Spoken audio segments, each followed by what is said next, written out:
Salut! À l'heure où je vous parle, nous sommes en Australie, entre Adélaïde et Perth, en fait, sur une portion de route désertique. On vient de passer Ceduna et on va avoir 1300 km devant nous. Mais paradoxalement, je ne vais pas vous parler de ça aujourd'hui, je vais vous parler de pêche.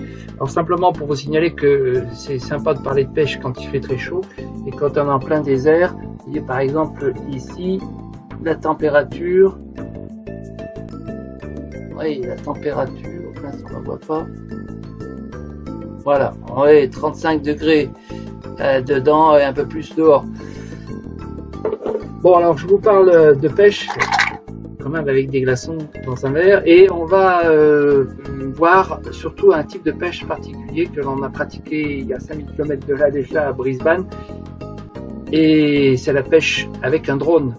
En fait, en l'occurrence ici avec deux drones différents et deux techniques presque identiques. Allons voir ça. J'ai pratiqué cette pêche avec mon fils qui vit en Australie et qui fabrique lui-même ses drones. On va donc voir le sien pêcher et le mien, le DJI Phantom 3. Alors quand on pêche en Australie, évidemment, on pêche des requins assez souvent. Alors celui-ci va être mis à l'eau d'ailleurs comme tous les autres. Mais je vais vous montrer les techniques.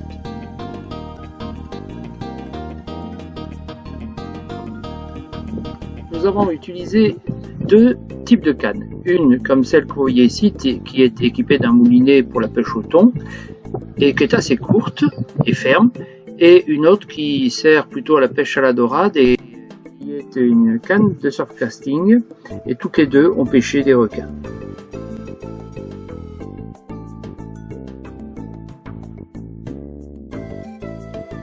Alors pourquoi pêcher avec un drone? Bien, tout simplement parce que les plages sont en pente très douce et la zone de pêche est très éloignée de la côte. Comme on peut le voir ici, il y a une barre de vagues et il faut aller pêcher derrière, ce qui correspond environ à 300 à 400 mètres. Impossible de les avoir au lancer. Ce drone de fabrication maison, appelé ici le Gabian, est fabriqué par mon fils, donc est équipé dans la partie inférieure d'une sorte de targette qui peut s'ouvrir avec une télécommande.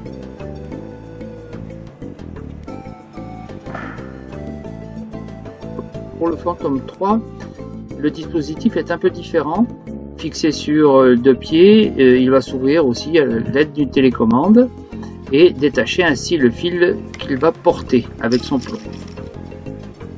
Ces deux dispositifs sont des fabrications maison et ne sont pas en vente. Ils ont été fabriqués notamment avec des imprimantes 3D. Pour la sécurité du drone, on va commencer la pêche par une prise de mesure, la vitesse du vent. À 5 mètres secondes.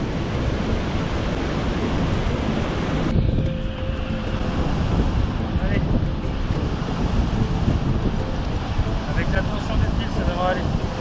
Il est temps de préparer le baling. On va préparer un appât, une sardine avec deux gros hameçons plantés dans le dos et tenus par un élastique pour consolider. Il faut essayer d'avoir la colonne vertébrale pour que ça tienne un peu mieux. Voilà, là tu vois, j'ai une belle brochette. Ensuite, pour que ça tienne, un petit peu d'élastique. Voilà. Là ça tient. Voilà, alors on a un bon appât.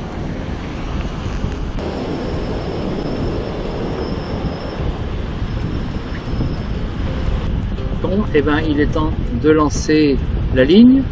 On a fait une boucle sur le bas de ligne qu'on a accroché sur la targette du drone et on va lancer le drone.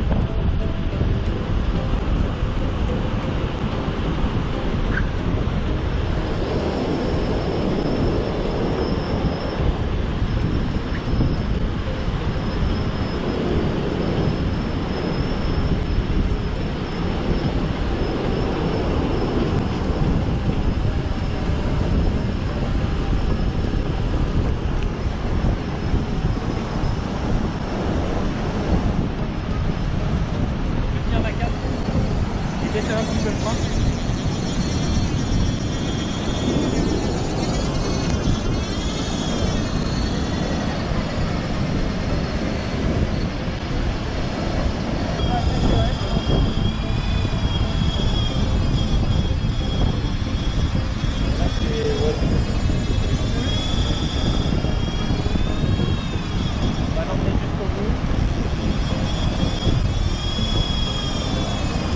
ma bobine. Hein. Ah bon?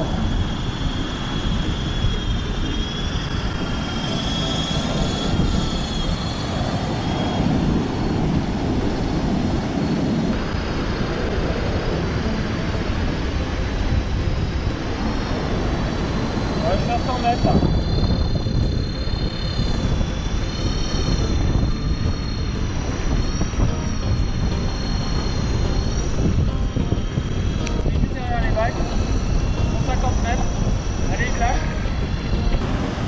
Une fois la ligne lancée, il faut ramener le drone, rien de particulier. On le récupère facilement. Et pendant que la première canne pêche, on prépare la seconde. On change d'appât, pas de sardine cette fois, mais du calamar. Ensuite je mets la tête. Voilà, comme ça me fait... Bon là il est un peu congelé, il n'est pas très souple. Mais c'est mieux quand c'est congelé. Voilà, et l'autre petit bout d'hameçon, je vais en profiter pour le mettre là. Pour être bien sûr que le calamar ne se fait pas ôter de l'hameçon par un poisson qui tire.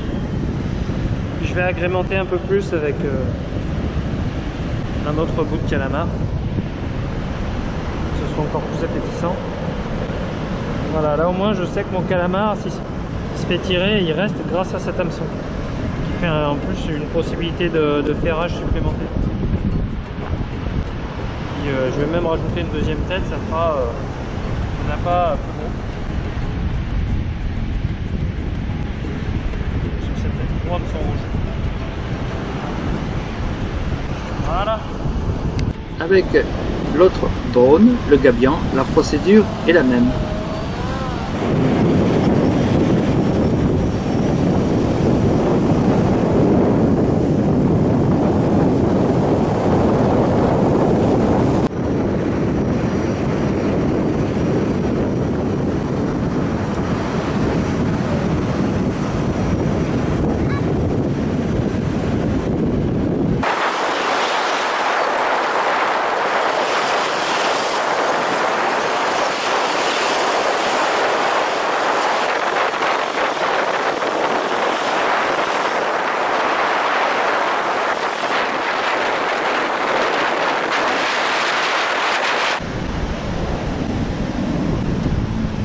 Regardez les mètres.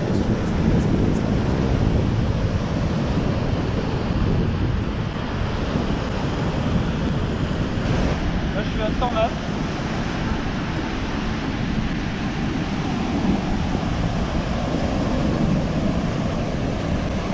Et là je vais le mettre un peu plus loin. Je vais essayer d'aller à 200 mètres. De toute façon la canne, c'est quelque chose.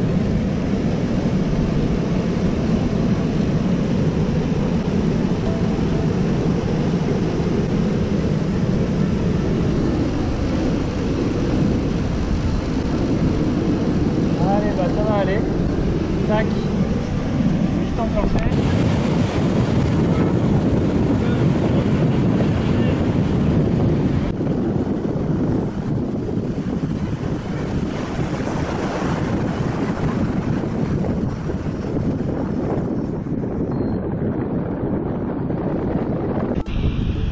À peine la ligne posée, Je peux pas tenir là. et une grosse touche. Je resserre un peu le frein.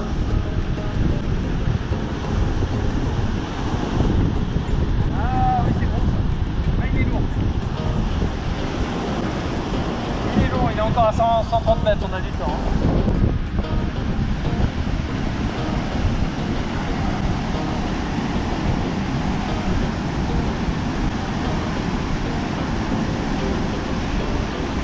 Dans les vagues. Tiens, regarde l'inclinaison de la canne. Oh là, il veut pas venir.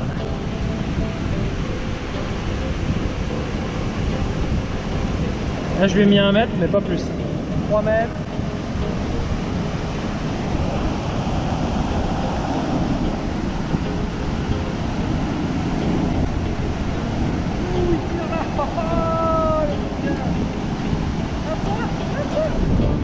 Ça va.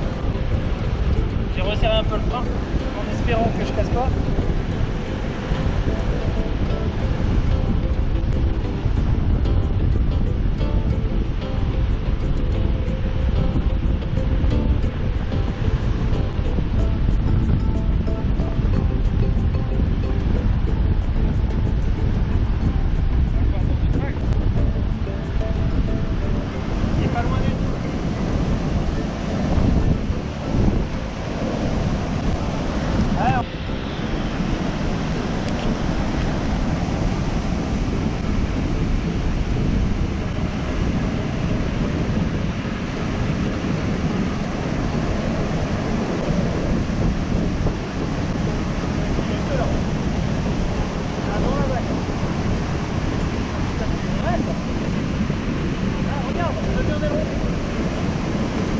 Ah ouais.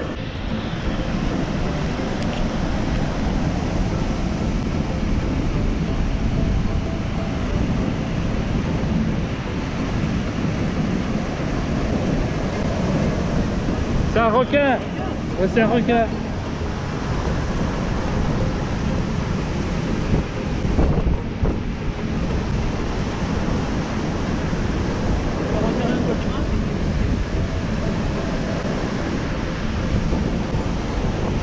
C'est un requin.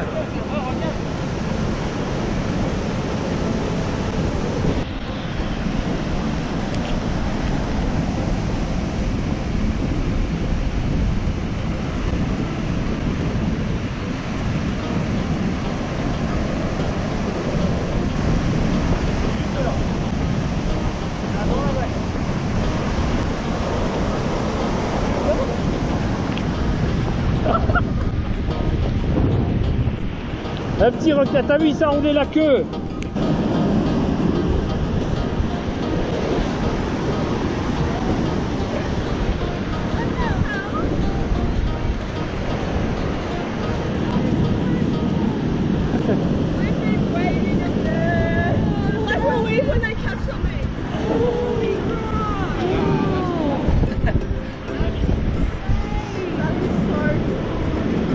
On va le remettre à l'eau, non?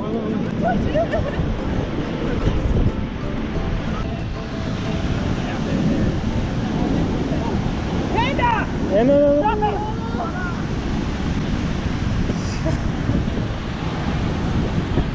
Une fois le requin détaché, on l'a remis à l'eau, il est parti immédiatement. Cette pêche peut se pratiquer aussi de nuit et on a eu quelques surprises comme par exemple ce requin guitare. Après autant d'émotions, il a fallu reprendre des forces. Voilà, les pêches sont finies, ça s'est bien passé. Pour arriver à faire des pêches avec cette technique, il faut quand même des drones capables de porter les plombs pour pêcher en surfcasting. Il faut quand même de la puissance. En tous les cas, c'est pas avec la Nafi que j'y arriverai. Donc, dans un prochain tuto, j'aurai l'occasion d'ailleurs de faire un comparatif entre les différents drones que j'utilise et notamment celui de mon fils, le Gabian, et qui présente des caractéristiques assez costauds. À bientôt. Si vous appréciez mes vidéos, n'oubliez pas de vous abonner. C'est gratuit, ça n'engage à rien. Et puis n'oubliez pas aussi, si vous avez aimé, de liker et d'appuyer sur la petite cloche. À bientôt.